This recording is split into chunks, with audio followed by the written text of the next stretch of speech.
Welcome, guys. Another Med Legal podcast this month.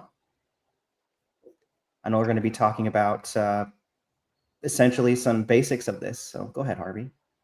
Yeah, well, it's been an honor to be able to work with these two fine gentlemen. I'm excited. I just want to jump right in. We got so much to chat about. And Dr. Chang, what do you want to start with?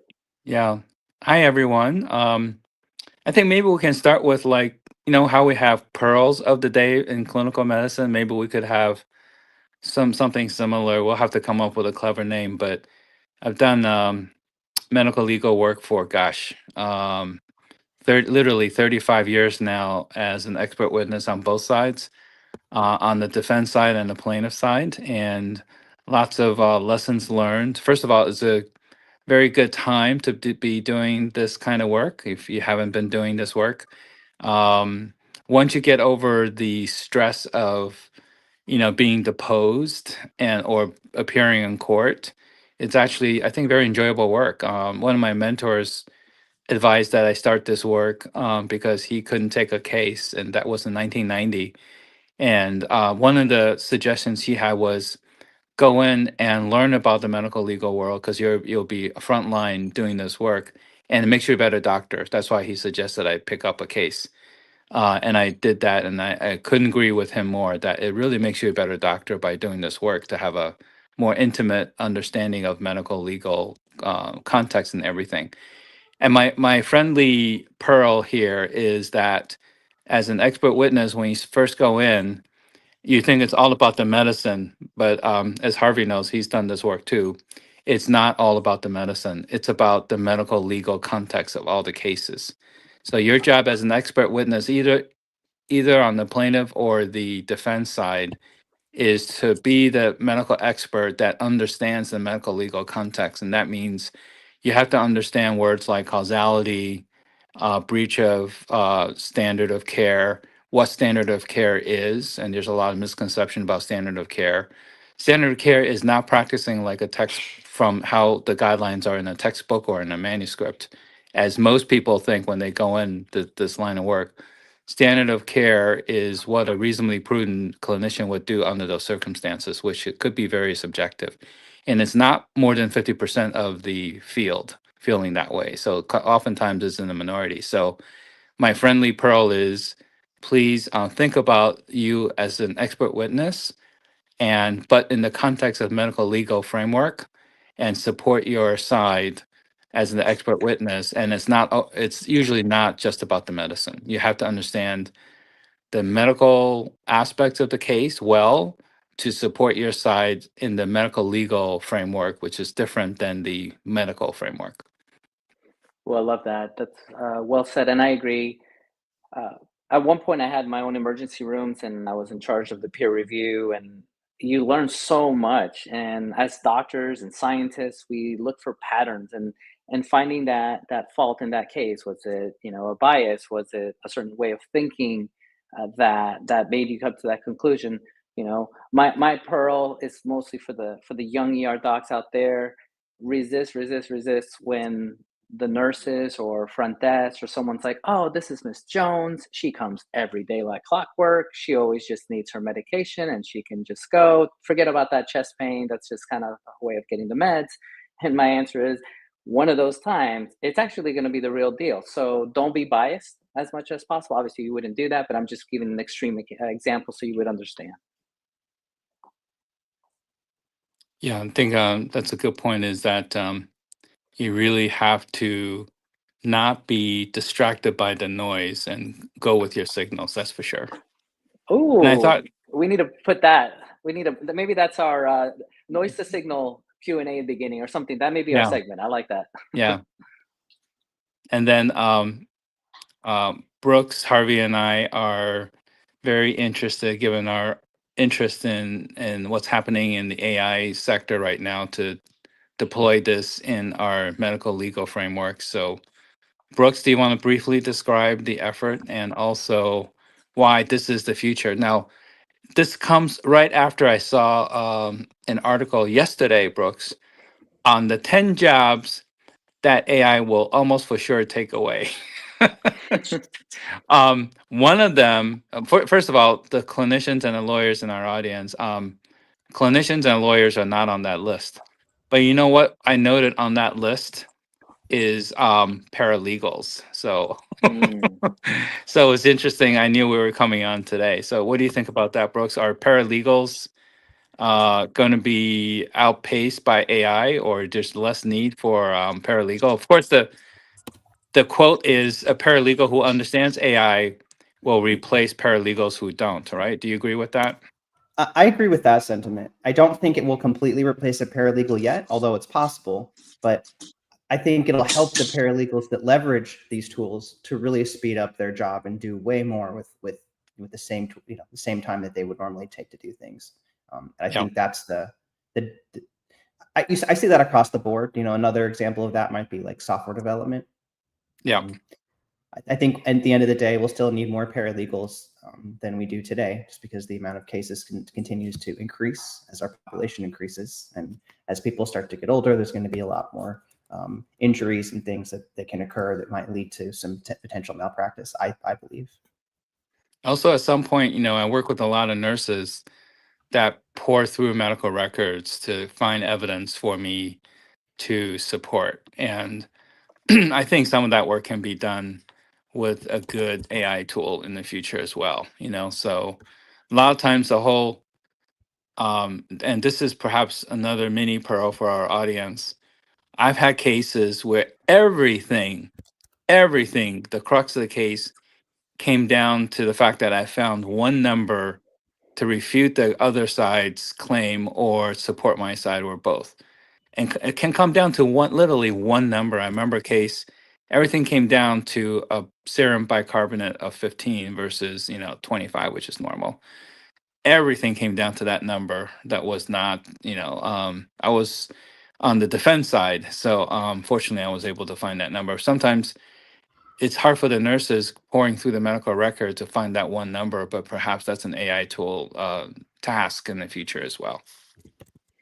Yeah, it's literally finding that needle in the haystack. So, off the cuff, I would think just creating the RAG model to look for any abnormalities. And then, as you know, there's a standard abnormalities, and then there's stuff that's an abnormality specific to that patient, just because Yeah. that number may be, my favorite example is you look at someone like Arnold Schwarzenegger, it's like big, massive muscles, his creatinine is going to be high.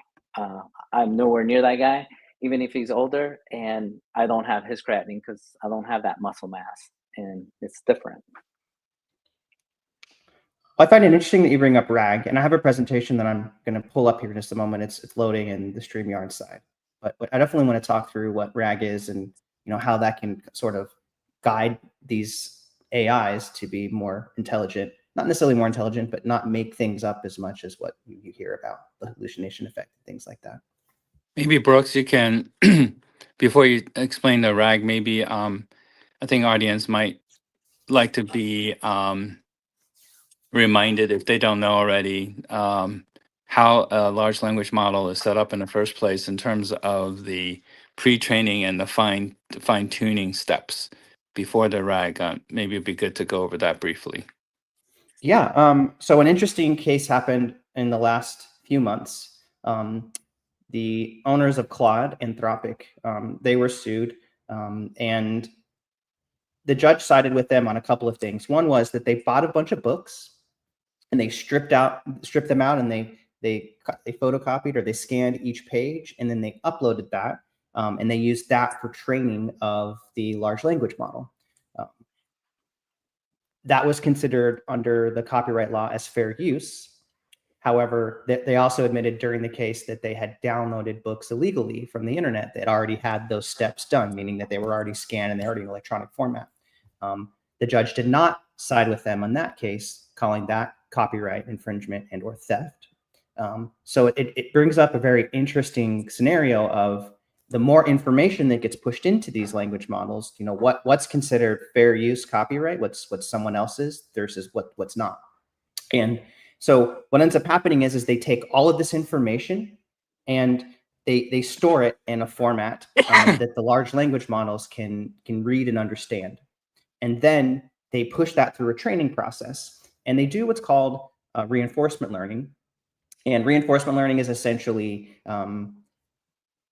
if you did something well, we're going to give you a point for it. If you did something bad, we're going to deduct a point. And so the way that these models are trained through that process is that their goal is to always get the most points possible, and the least amount of negative points possible. So it's like, if you liken it to every time you touch the stove, it's hot. Don't touch the stove, it's hot.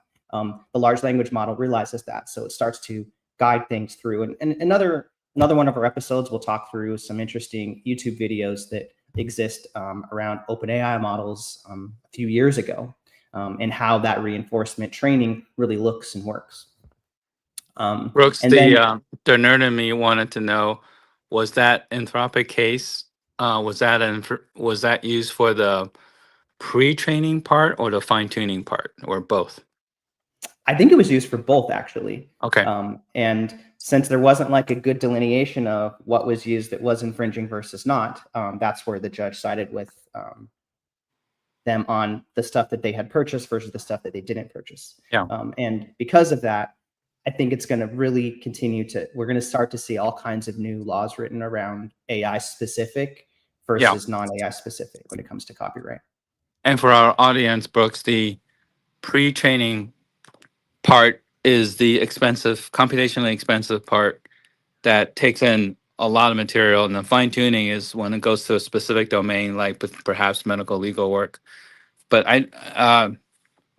tell me if you are aware of any medical legal GPT like large language models out there yet. I think there may be a few legal, but maybe not medical legal. There are a few legal, but not medical legal that I've seen. I think the Yeah. closest thing I've seen to that is several startups that are using more of a RAG approach. They're not creating their own foundation model. And a foundation model would be like GPT that's used in ChatGPT, or Claude that's used in Anthropic. Those are their own models that they took this data and they trained. What's going to be interesting, Brooks, is that there are a lot of older versions of textbooks, including the ones I've written, and people think that an older version should be free game for everyone, which I disagree with. But some people are starting to think an older edition of a textbook is, open to kind of being part of a model, and we'll have to think about that, right? Because our older editions of books, they're usually 80-90% of it is actually very relevant. Are they still have to be respectful of copyright laws, so it's going to be interesting. Well, I think as long as, sorry, go ahead, Harvey. No, go ahead. I was just going to say that I think that as long as they purchase the textbook before they upload it, that it's free game. It becomes fair use, the same way that a human would be reading it. The AI is just reading it. And then if you're a human that's read the book and then sharing it with others, that becomes your opinion as opposed to the fact from the book. I was just going to add, I truly feel, and I've been saying this for years, I truly feel like we're at the Napster years, Yeah. We're changing the way we consume media. Back then, it's like, what do you mean you put this on an MP3? And what's an MP3? And what do you mean it's an audio file? But now we all use it. It's standard. So I think, I know Dr. Chang and I have had some deep conversations about knowledge, and if we put all this information, is it ethical in a way to hold back some of this information to some other countries that may need it, or some pocket of the world that needs this healthcare? And so when I hear these stories, I'm thinking, it'll be interesting when all this data, is it going to be some master plan that you pay, instead of ChatGPT, you pay an AI fee and it gives you access to all of AI, and it's paying for that copyright.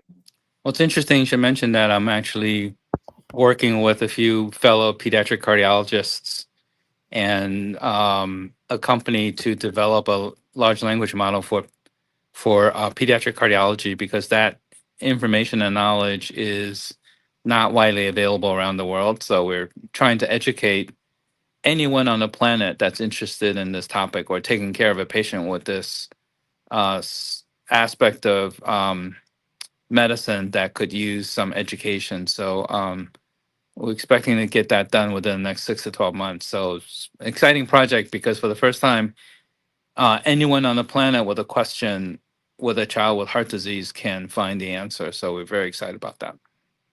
Very nice. Yeah, that is very exciting. Well, let me add this presentation really quick, and we'll just talk through like what is RAG and how does this work.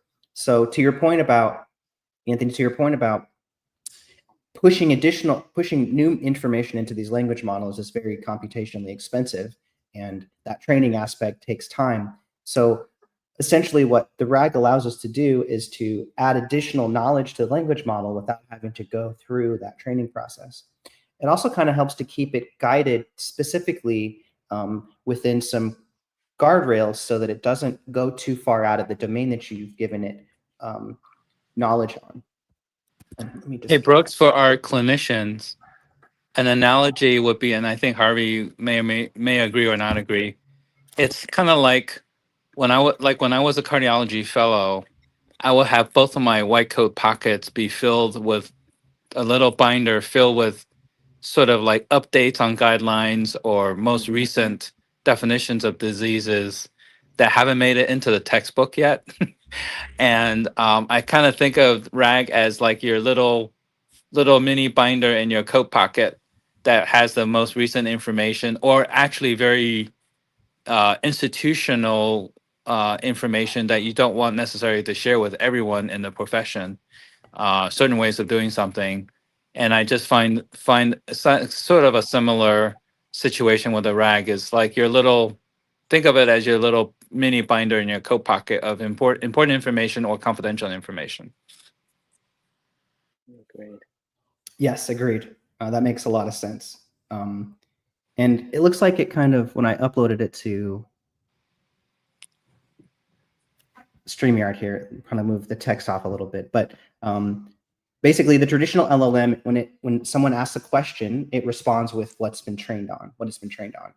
The difference between RAG, or retrieval augmented generation, is the user queries the language model, and then the language model will grab external knowledge and the knowledge that the model has, and then give it back to the user.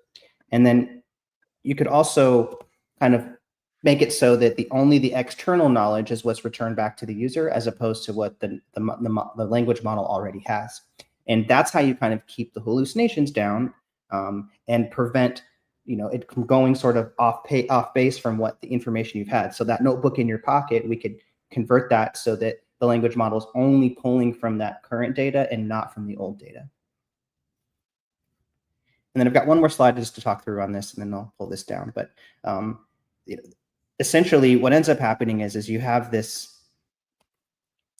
knowledge base that becomes a layer within the language model, and then you tell the language model only specifically look at that layer and ignore everything else. And then the language model just becomes essentially a linguistic kind of scenario where it's formatting the text in a way that makes sense to the user that it's going to respond, and then the actual meat or content is coming from the knowledge base that you've given it.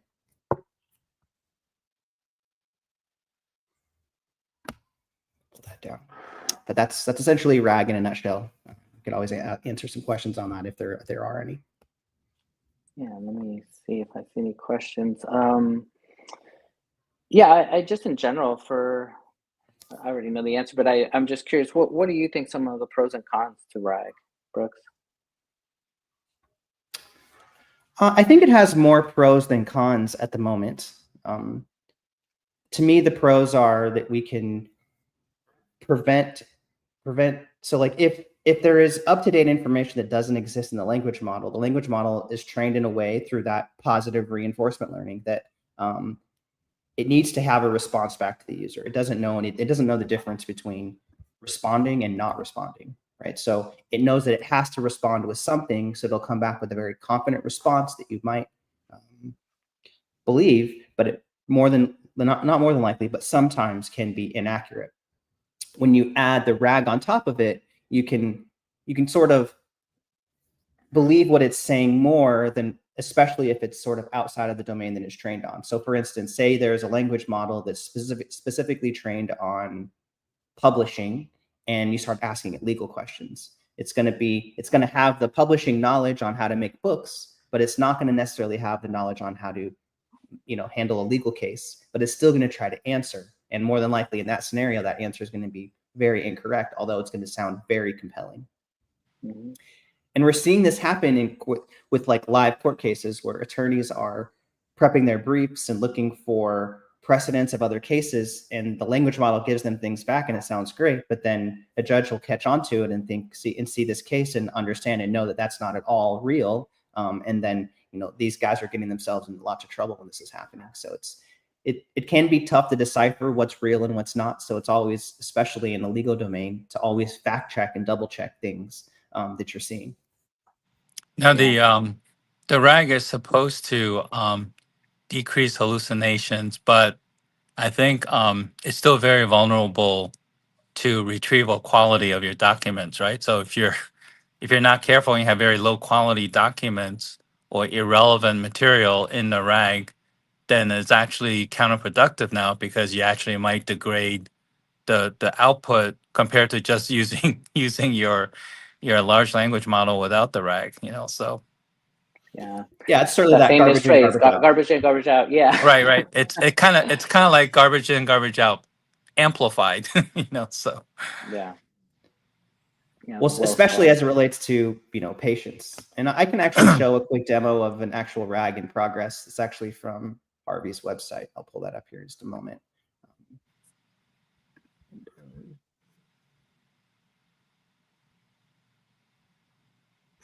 And then while we wait, if anyone has any questions, feel free to let us know. Take advantage. We're here. yeah, we think any questions on the medical legal aspects in the AI era, or even just medical legal work in general. Between Harvey and I, we have probably more than 50 years of experience in expert work in medical legal. And perhaps in the near future, we'll have a lawyer with us too. Will make it even more interesting. Yes. But my general perception from talking to lots of lawyers, as a matter of fact, I'm talking to 3 this Sunday, Sunday, is that they're just as behind as the clinicians are in terms of adoption of AI, and they're a little bit cautious, although some firms are starting to use it when they have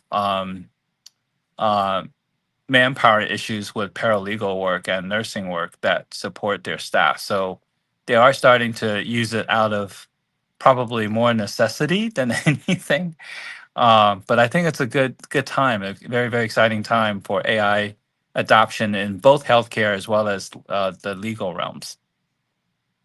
Well, especially if you talk about like front office kind of customer service things that are not hugely, dangerous or acute, that, you can have an AI sort of like a better version of an auto attendant that you would say, Yeah. press 1 to talk to sales, that type of thing.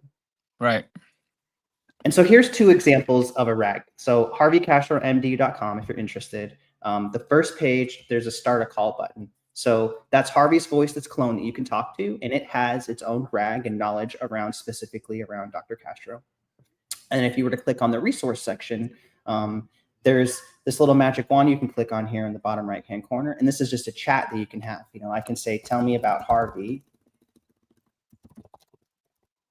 And it will only give me information that's stored in the RAG about Dr. Castro, about Harvey in this situation. It usually takes a few moments before it responds, but it's searching through its knowledge base, and it's telling me that on July 1st, 2024, Harvey was a guest on episode 51 of a podcast. All that information is coming from the RAG, and it's not coming from the LLM because the LLM doesn't have information as of July 1st, 2024. It's probably a little bit further behind in that situation. And if I were to ask a question that's not about something, so tell me about destruction, normally we'll see it's dangerous live demo, but normally it will come back and let me know that it doesn't exist in the knowledge base and that you should ask me a different question. There is no relevant information in this workspace to answer your query. So if I can say, tell me about healthcare.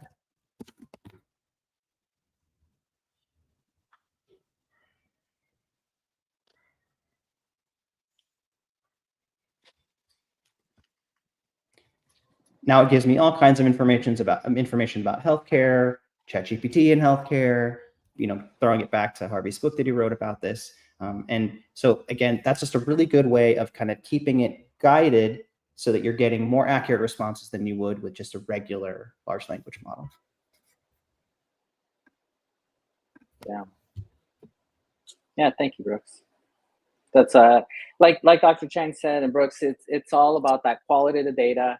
Just because you want to call it a RAG and be like, oh, I'm going to throw it in there and it's going to talk from there, like that they both mentioned, it has to be not only the right data, but it has to be set up correctly. And I'm proud to say that's kind of some of the projects all three of us are working together on, is how can we leverage, you know, AI with medicine and legal, and how can we create an entity that really helps us to serve all these things. Like that example that Dr. Chang mentioned, I love that. It's like that needle in the haystack. And just because it's prompted or asked that question, this is where the doctor and the human comes in the loop. It's us physicians and healthcare professionals looking at it and say, yeah, that number is in a textbook that AI would call it wrong, but us doctors know that that number is actually fine. And that's where it becomes so powerful, these tools, because you're leveraging both.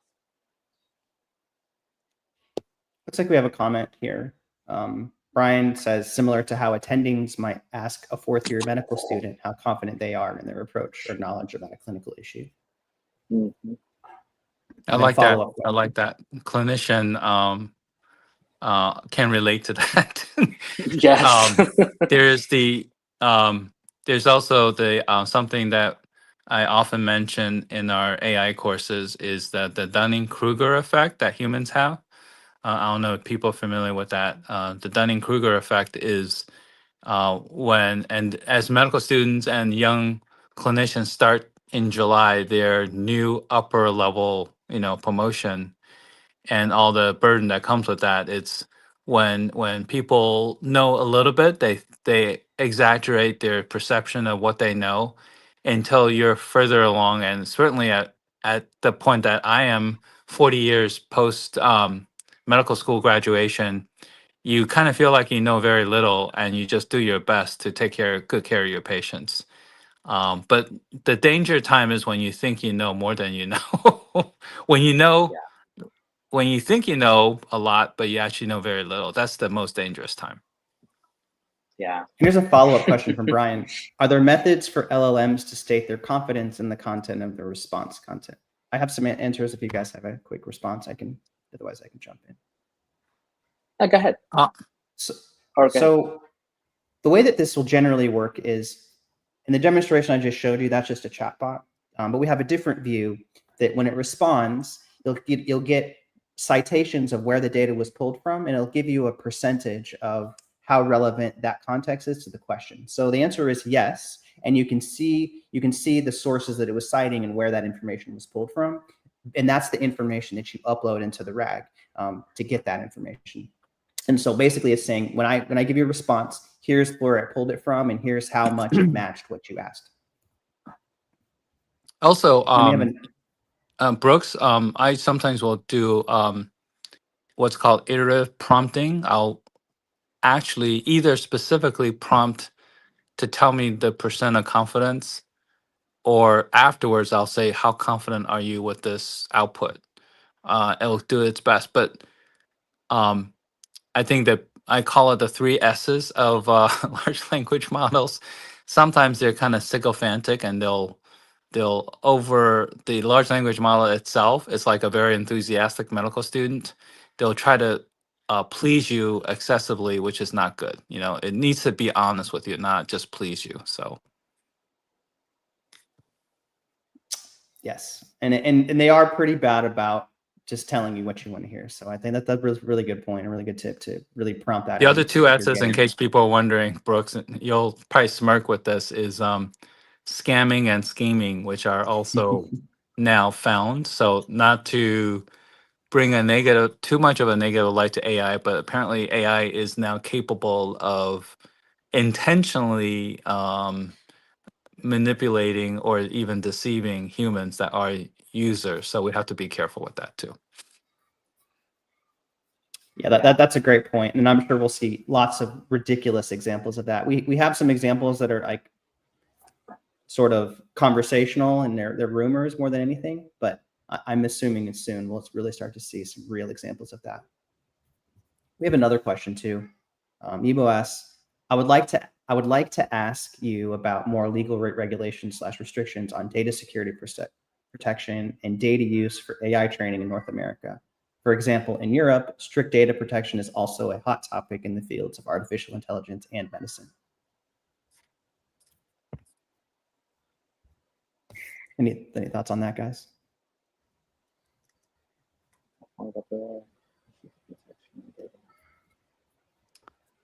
So without the, so in Europe, there's the GDRP, which treats regular people's information the same way that in the United States we treat medical information, or HIPAA. So GDRP is kind of like HIPAA, but for everybody's information. And it also has a little bit more hooks into it, or it's a little bit more strict than actually HIPAA is here in the United States.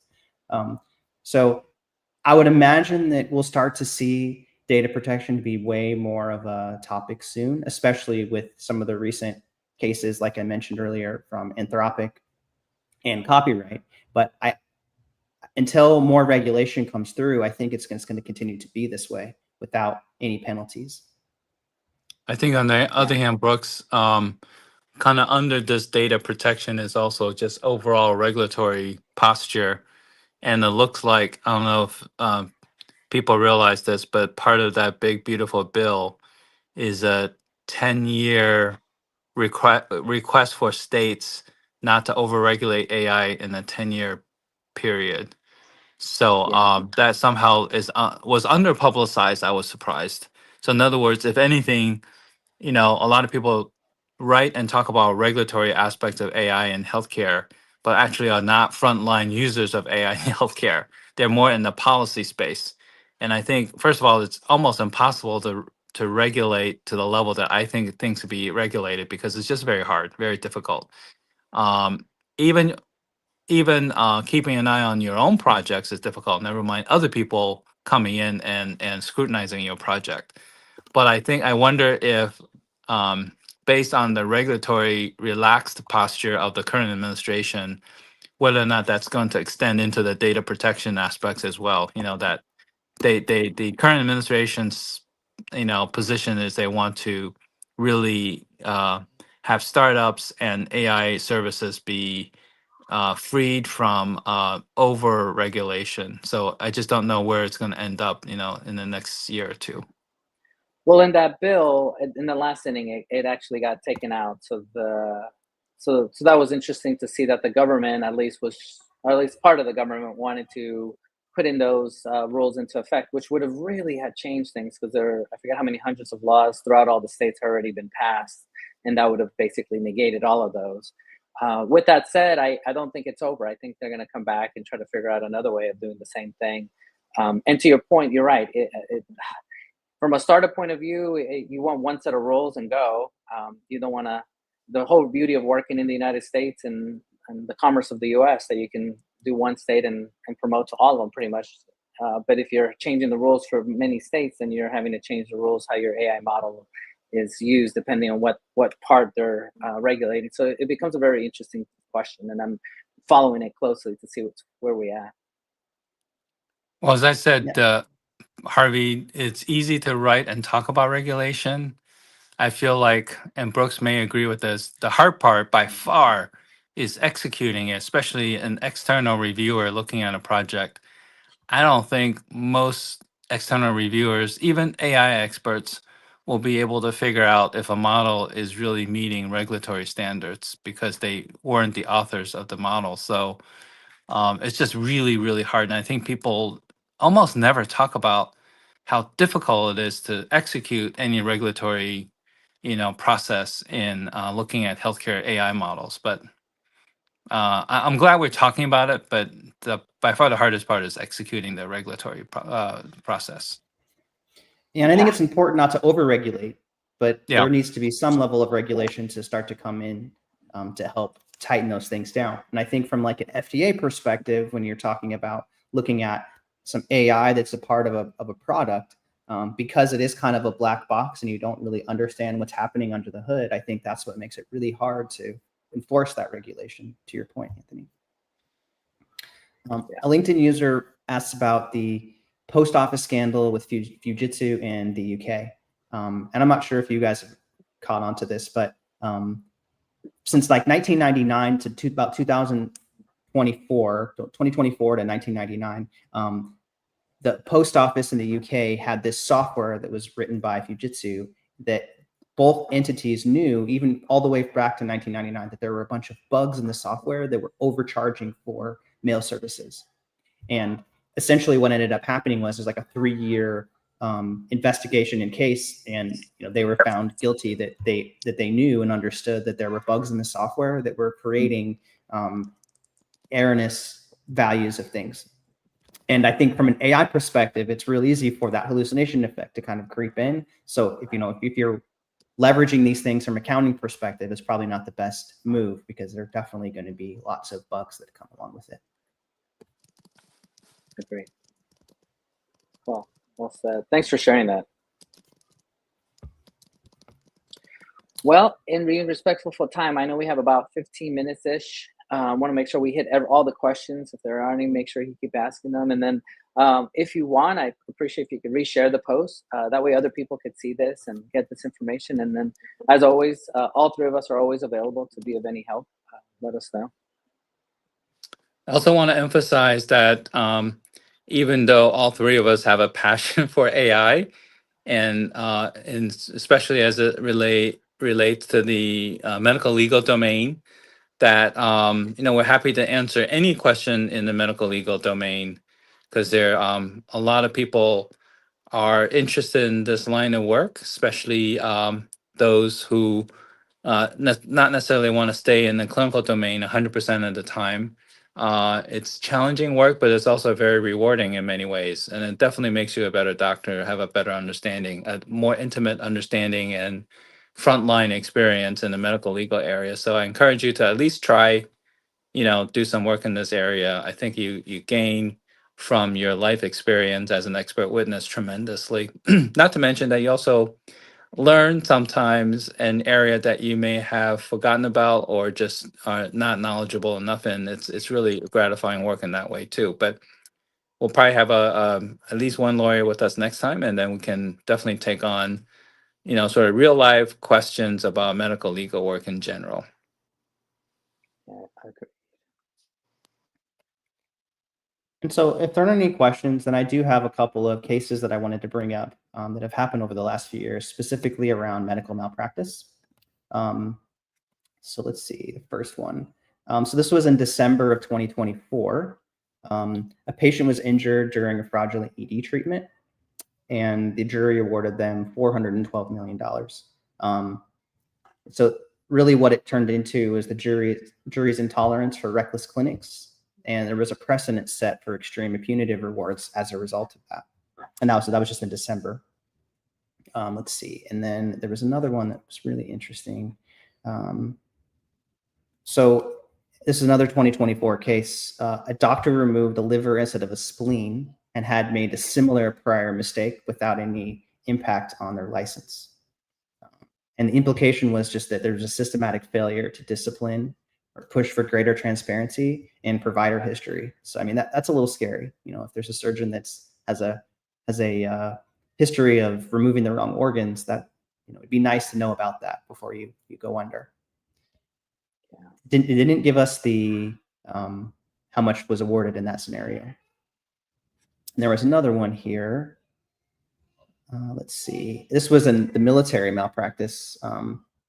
So right now there's $1 billion in military malpractice payouts, 97% of claims denied under 2019. So really what that means is that there's a lot of secrecy and low payouts, prompting for reforms on that end of things as well. So just having knowledge on these things is really important, I think, and really understanding what's happening. And Anthony, I think you've said multiple times that there's no necessarily standard of care.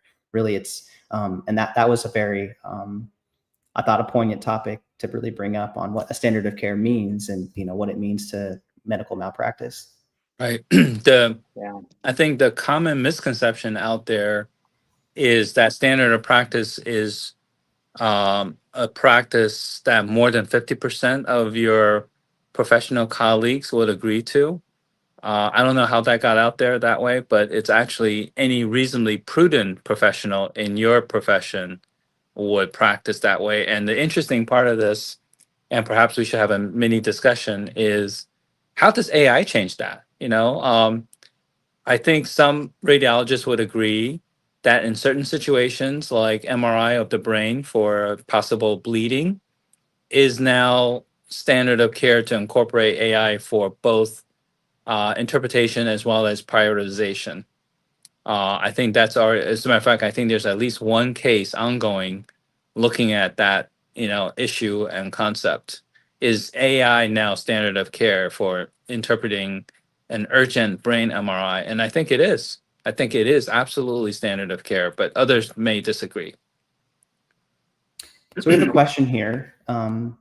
Mark's asking, while much effort goes into improving AI, what efforts should be put into training clinicians themselves? How can we address human cognitive biases like over-reliance, under-trust, and anchoring that may create patient safety and legal risks when using AI in practice?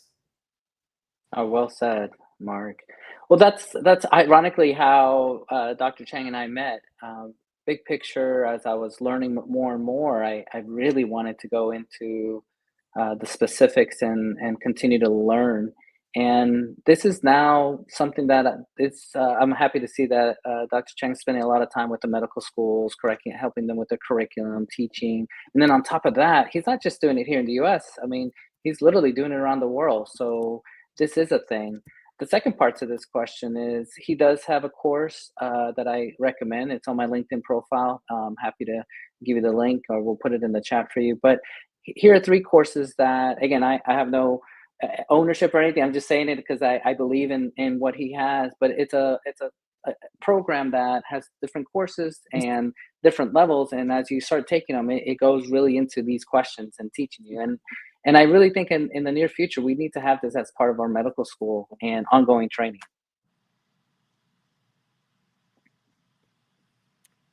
And then Anthony also has AI Med as a blog, and I'll post a link here. But the most recent post that he did was 10 reasons why artificial intelligence will not save healthcare and what we need to do differently. So I think that kind of ties in with this question on, what challenges are being faced and how we can really resolve them. Yeah. See, do we have any more questions? I'll put the ABIM link up here as well. And let me just do a screen share. We can talk through that in just a second too. And then for everybody here, if there's any more questions, ask. If not, let us know in the comments if there's any other specific episodes in the near future that you're like, oh, we want to go over X, Y, Z, or let's talk about that. We will have an attorney here that's a malpractice attorney specifically to what we're talking about. So that'll be fun to have him here. And so this is abaim.org. This is a training course that Anthony will continue to teach and goes through, and I've taken this course as well. Really good, deep knowledge on what large language models are, what AI is, how it works, how things are trained, but then from a medical perspective. And I really don't think there's anything else out there like this. And it's really well done training course. And congrats on this, Anthony. I know you've been seeing lots of increase in students. So, Well, it's a labor of love for our community of clinicians and stakeholders in healthcare that actually all 3 of us share that passion of education, and it's both ways, right? Because the attendees that come are very qualified often. They ask amazing questions that enable me to learn in this space also. And AI is such a fast-moving and yet nascent domain in healthcare that we all learn from each other too. So I also want to just remind everyone, and maybe Harvey and Brooks, you can help me post it, that they're going to have a breakfast workshop on medical legal aspects of using AI and appreciating what AI medical legal issues might be. They're going to have a breakfast workshop at the annual AI Med 25 meeting that's coming up in November in San Diego. So I'm really, really glad that they're going to be a big part of AI Med 25 this year. We're excited. It's going to be an honor to be there, and love meeting you guys. I always appreciate going to these conferences because it feels like family. The more and more I come, we all kind of get together and have some really good conversations and time. So highly encourage you guys to come. And it's crazy And I that like the it's less countdown, like 100 days 114 away. days. That's hilarious. Yeah, Dang, that is crazy. but you have some really good speakers there, and I'm sure there's going to be some amazing topics. Yeah.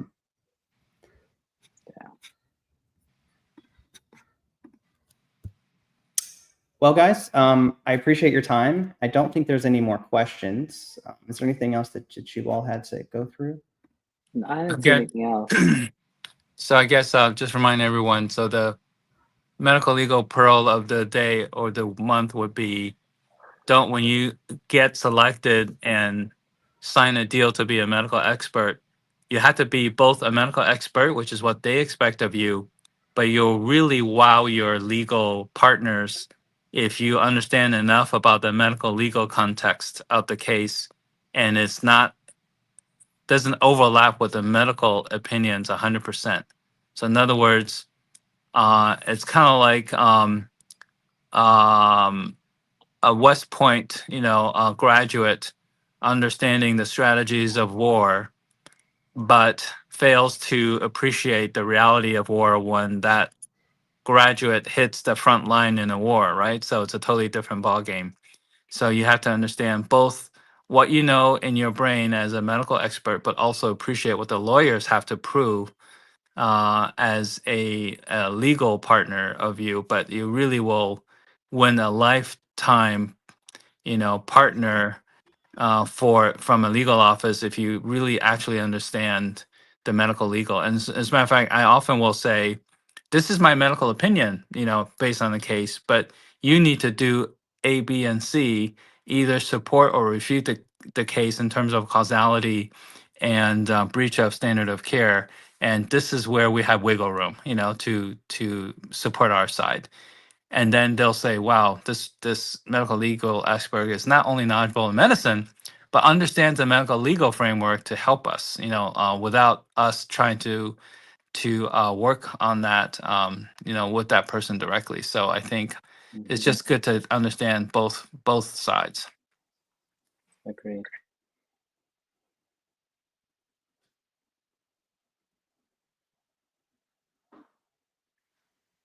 Oh, you're on mute, Brooks.